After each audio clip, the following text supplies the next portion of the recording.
Dear friends, आज हम आए थे ननकाना साहब में और हमें पता चला कि यह जो पुराना रेलवे स्टेशन है ननकाना साहब का, उसके एक कमरे में एक इंजन पड़ा है पुराना रस्टन कंपनी का, बरतानिया दौर का।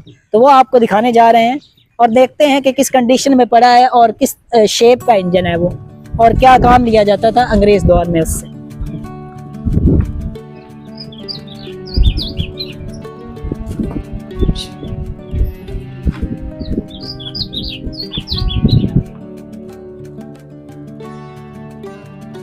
दोस्तों, आप तस्वीर में एक पुरानी खस्ता हाल मशीन नज़र आ रही है जिस पर रस्टन लिखा हुआ है।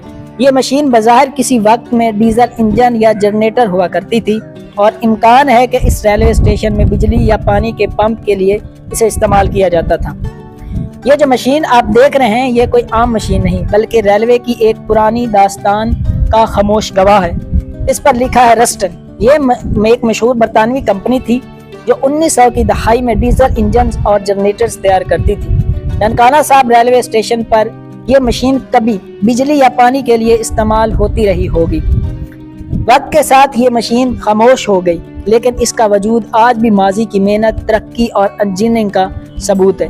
ये पुरानी मशीनें इस वक्त की याद दिलाती हैं जब टेक्नोलॉजी सादा मगर पायदार हुआ करती थी।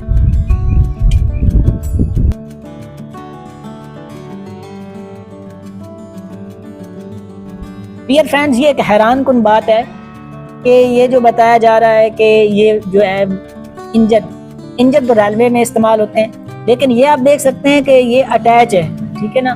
जो शेयर है ना नीचे कमरे का, उसके साथ ये अटैच है और साथ में ये एक गड्ढा का जो है वो खुदा हुआ है।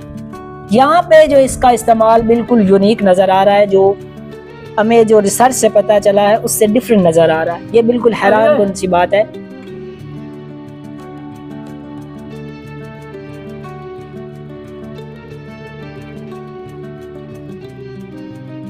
जो चीज़ मैंने आपको वॉइस ओवर में बताई थी कि ये पानी या बिजली को जो है वो पंप करने के लिए इस्तेमाल किया जाता था, और ये आप बात बिल्कुल जो इसका स्ट्रक्चर है, कंडीशन आप और इसका जो इंस्टॉल करने का जो एक तरीकाकार बनाया गया उससे यही बात बिल्कुल साबित होती है। डियर फ्रेंड्स, ये था एक छोटा सा पुराना रस्टन इंजन। कभी इसकी आवाज़ गाड़ी के पहियों को ताकत देती थी और पानी खींचती थी और ज़िंदगी जमा रखती थी। ये एक पुरानी चीज़ थी जो आपको हमने दिखाई। अगर आपको ये वीडियो पसंद आई है तो हमारे चैनल को सब्सक्राइब करें। चलो।